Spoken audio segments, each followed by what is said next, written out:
Did you know that you can transform an ordinary bottle into a magical fairy tale piece using just clay and decoupage techniques? Watch as this plain bottle transforms into a beautiful fairy-themed masterpiece right before your eyes. Hello, my crafty friends. I'm Donna from Mason Creations, etc., and welcome to my channel. If you're ready to do this, let's make a mess.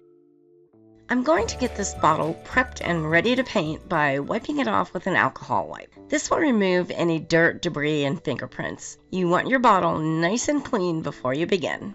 My crafty friends, Anna S. from Costa Rica, requested a reverse decoupage bottle. Deborah T. requested a fairy-themed mixed media bottle. And Melody C. requested a mixed media bottle. Ladies, I combined all of your requests, and this video is for you.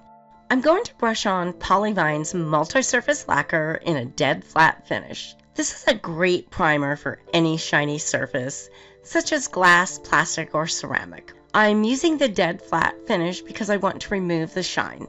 This will give paint or decoupage glue a great surface to adhere to. Paint won't chip, scratch, or peel. For best results, I'm going to let this dry overnight.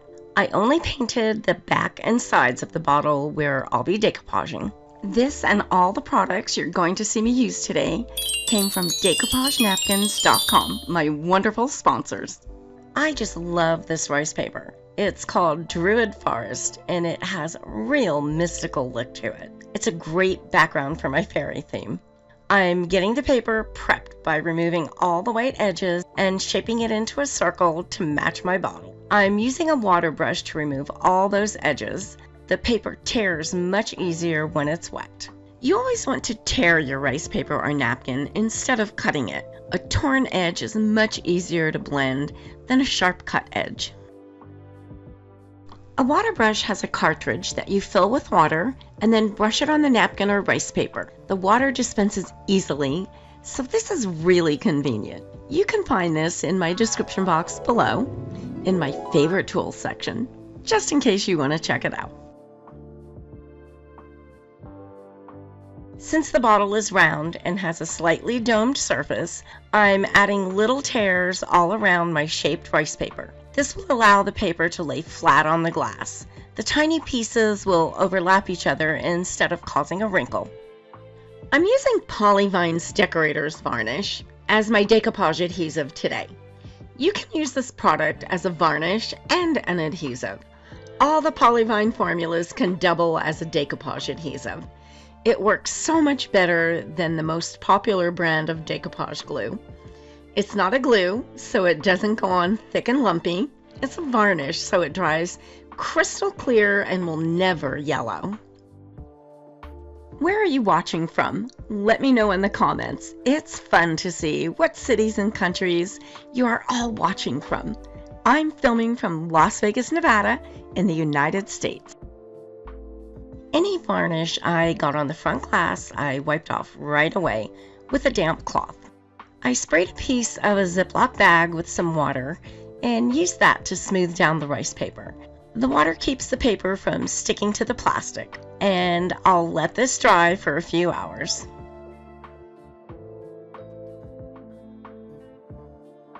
After it dried, I gave the back another coat of varnish and let that dry for an hour. Now I'm going to paint the back of the rice paper with Dixie Belle chalk paint in the color Cotton. That second coat of varnish will prevent the paint from seeping through the paper.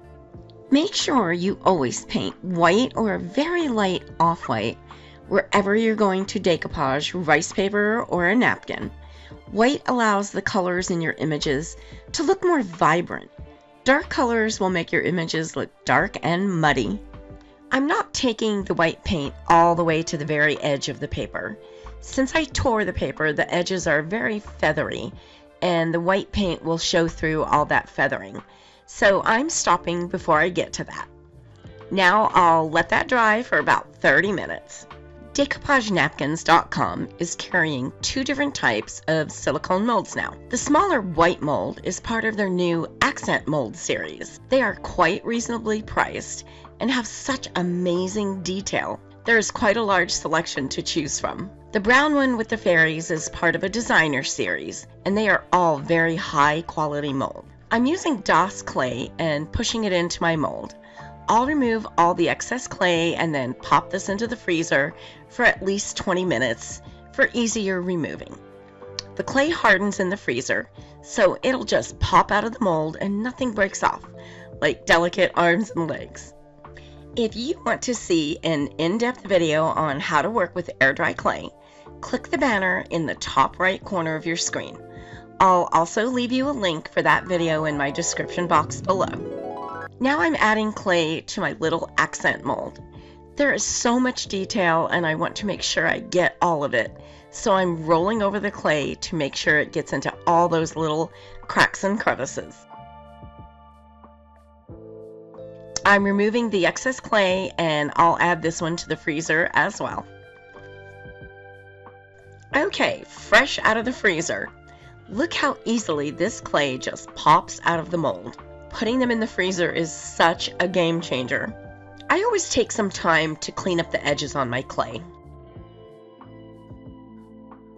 I'm using Aleene's tacky glue to attach my beautiful fairy to the bottle.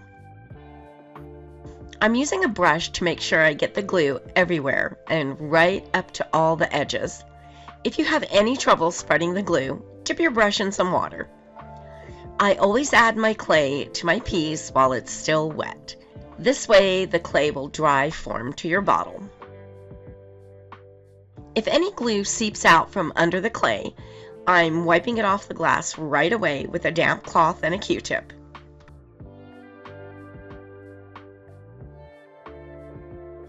Look at the incredible detail in this mold. There are just tons of little flowers and mushrooms.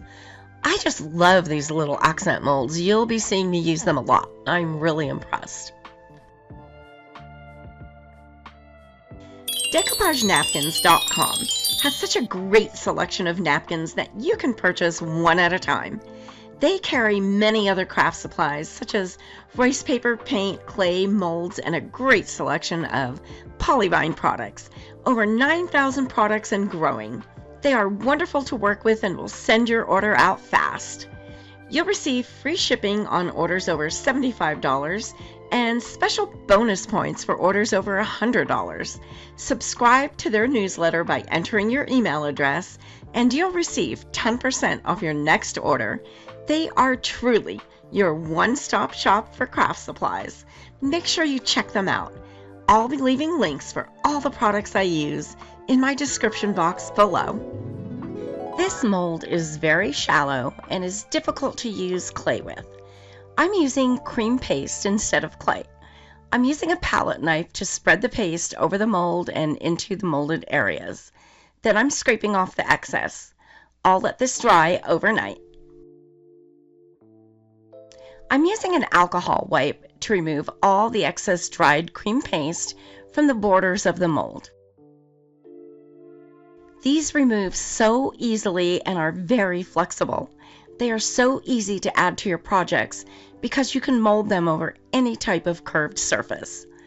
I use a pair of tiny scissors to remove any excess that I missed. Now I'm going to start gluing these ferns around the perimeter of the bottle where the white paint meets the clear glass. These are really easy to attach with a hot glue gun. They don't mold around the bottle like the clay does. These will need to be secured at the time you glue them, or the edges will pop up. So hot glue is your best bet.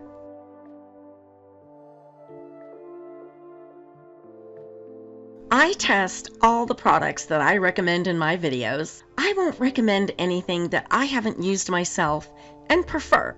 If I'm recommending it, you can bet it's a great product. Each product will be listed in my description box below and will have a blue link to make it easy for you to find.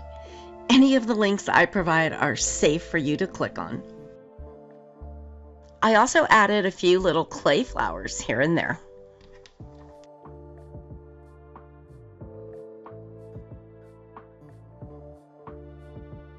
I'm going to mix a custom background color that blends with all the colors in this paper. I always mix my colors in these 2-ounce plastic containers.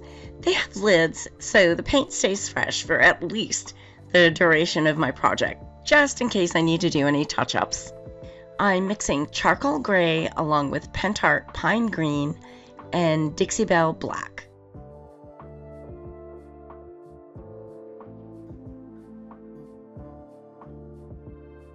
It needed to be warmed up a little bit, so I added some Pentart leaf green and a little bit of yellow.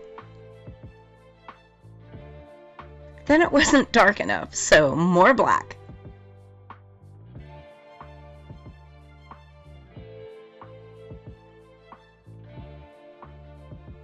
Now it's the perfect color and blends nicely.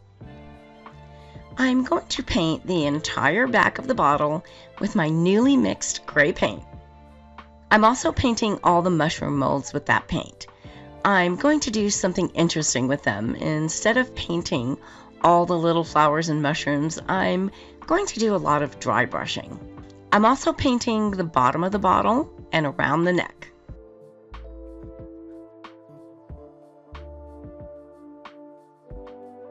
I'm painting all the ferns around the sides of the bottle in Pentart pine green. I'll be following up later with some dry brushing on them too.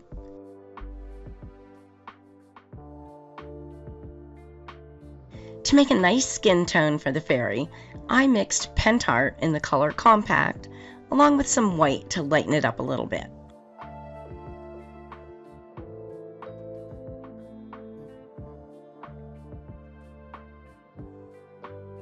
I wanted her to stand out, so I'm painting her dress, shoes, and headpiece with Pentart leaf green. If you're enjoying this video, please let me know by hitting that like button. And why not share this with a friend? Thanks for doing that. You won't want to miss any of the new projects coming up, so don't forget to subscribe.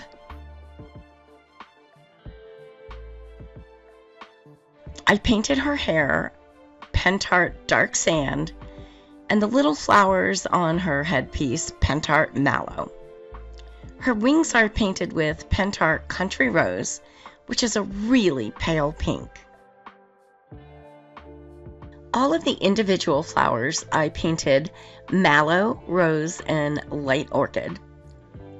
As I'm painting anything I get on the glass, I'm wiping off with a damp cloth and a Q-tip.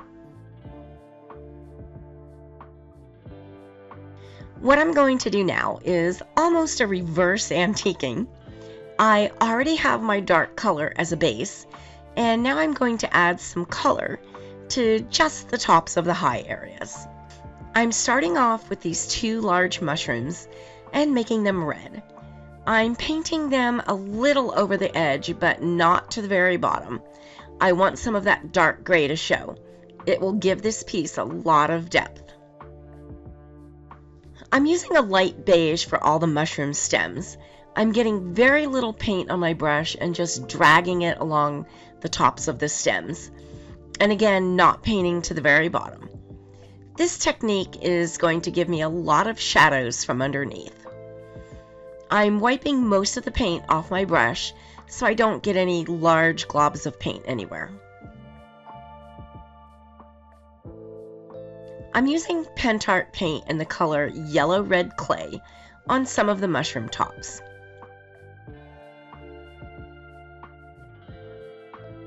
I painted the underside of the red mushrooms in the light beige.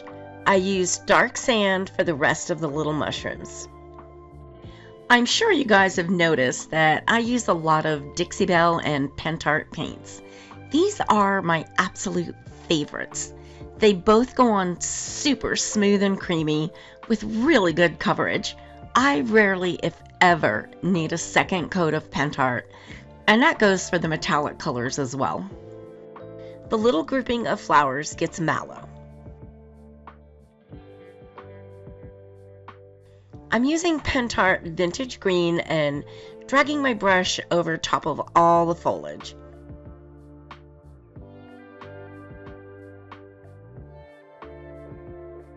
I added some lines to the underside of the red mushrooms with light brown and a very tiny brush. I'm using a dotting tool to add some little white dots on the red mushrooms. I'm doing some dry brushing over the green foliage with yellow. The rice paper has yellow in it, so this will blend all my colors together. And I'm dry brushing some leaf green on all the ferns along the sides of the bottle.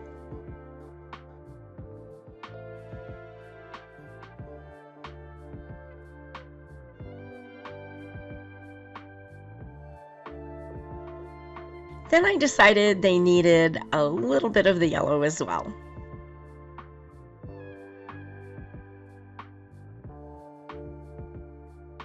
I'm using pine green to do a little dry brushing on the fairy's dress, shoes, and headpiece. I used pentart silver to dry brush her wings.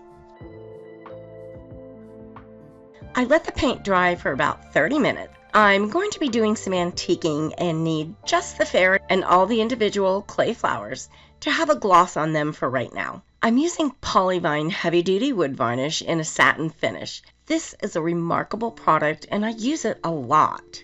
2 or 3 coats of this gives you a beautiful shine that's moisture and high heat resistant, as well as high chemical resistant, high stain resistant, high abrasion resistant, and food safe.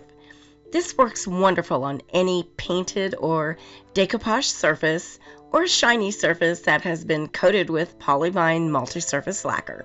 I let that dry for an hour between each coat and an hour after the final coat. I've had a few people ask me if this varnish has a strong smell. No, it does not. It's water-based, so there are no harmful fumes at all. It's only the solvent-based varnishes that have any fumes. I'm going to make some antique using my mixed gray paint and some glazing medium. I used about a teaspoon of the glazing medium with just a small amount of paint on a stick. The glazing medium stops the paint from drying so quickly, which gives you more workable time. You can create an antique with any color paint using this product. I love it because you can get so creative with color. Like in this instance, the antique will match my background color exactly. I'm using this for the fairy and all my individual flowers. I'm brushing it on and then wiping it off right away using a dry, soft cloth. It will wipe off the high surfaces and remain in all the cracks and crevices, which will make all the details in the mold defined. Just look at her dress and wings. You can really see the details of the mold now. Antiquing takes your images from flat to 3D. I let my antiquing dry for about an hour, and now I'm going to add some pearlescent glow to my fairy's wings. I'm using Dixie Belle Pearlescent Glaze. This is so pretty and can be used over any paint to add some pearlescent glow. After it dries is when you see the real beauty of it. It's a glaze, so there's no need to add a sealer over it. I'm giving all my clay embellishments 2 coats of the heavy-duty wood varnish in the satin finish. I want all of the embellishments to have a shine. I didn't put it on the fairy's wings because of the glaze. I painted 1 coat, waited an hour, and then applied the second coat and let that dry for an hour before moving on. The turquoise item that you're seeing me use is called a cup cradle. It's made from silicone and I rely on it a lot. I use this anytime I'm working on something round. It keeps my piece from rolling away from me. I get a lot of people asking me what it is. There'll be a link in my description box below, just in case you want to check it out. Okay, my friends, want to see something really cool? This is something new in my arsenal of really fun stuff to play with. This product is made by Pentart, and it's called 3D Powder. I'm adding it to what's left of my mixed gray paint. I kept adding it until I liked the thickness. I'm going to say I added about 2 teaspoons.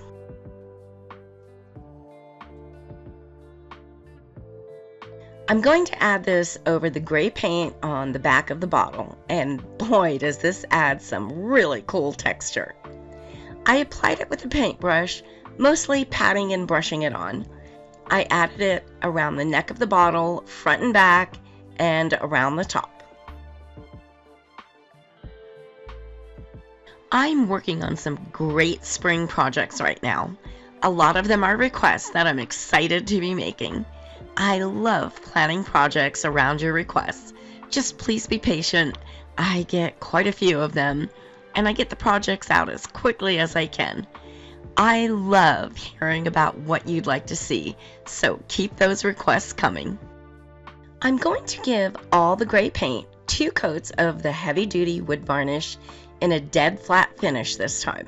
I just love the way this texture looks, so I don't want to add a shine to it. If your project is going to be near moisture, high heat, or cleaning chemicals, you'll need to add 2 coats of the satin finish first before adding the dead flat finish. All of the properties that make this product so durable are more concentrated in the satin finish, so this would afford you the best protection.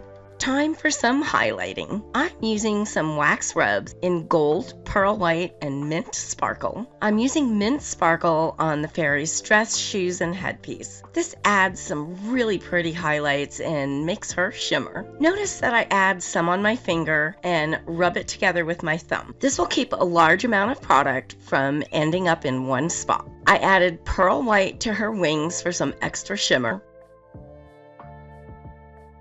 and a little of the white to the flowers. I'm using gold on all the little brown mushrooms. I'm using decor wax in the color Eternal, but they are currently out of stock on this. You can click the Notify Me button and you'll get an email as soon as it's back in stock. Or you can use Gilder's Paste in Rich Gold. I'll leave links for both in my supply list. These little goodies are called diamond dots. They're used for diamond painting. They are gold on one side and silver on the other. I love to add them to my projects for some unexpected drama. I'm using the heavy-duty wood varnish in satin as my adhesive. I'm putting drops of it here and there among the greenery and then sprinkling the dots on the varnish. These little stinkers totally bounce around and try to get away from you.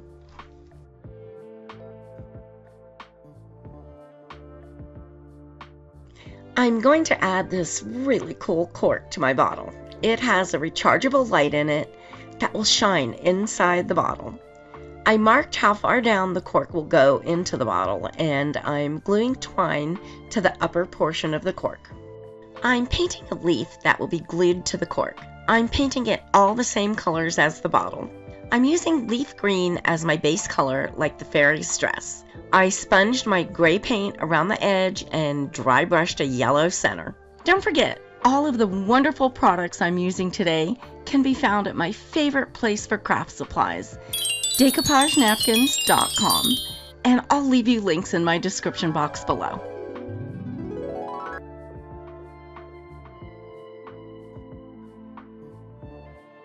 I put together a playlist of some other tutorials you may enjoy. Click the picture on the right to be taken directly to that playlist. I'm so happy you were here with me today, and thanks so much for watching. I can't wait to see you all next week. I'm working on a new project with you in mind. You can subscribe by clicking my picture in the top right corner.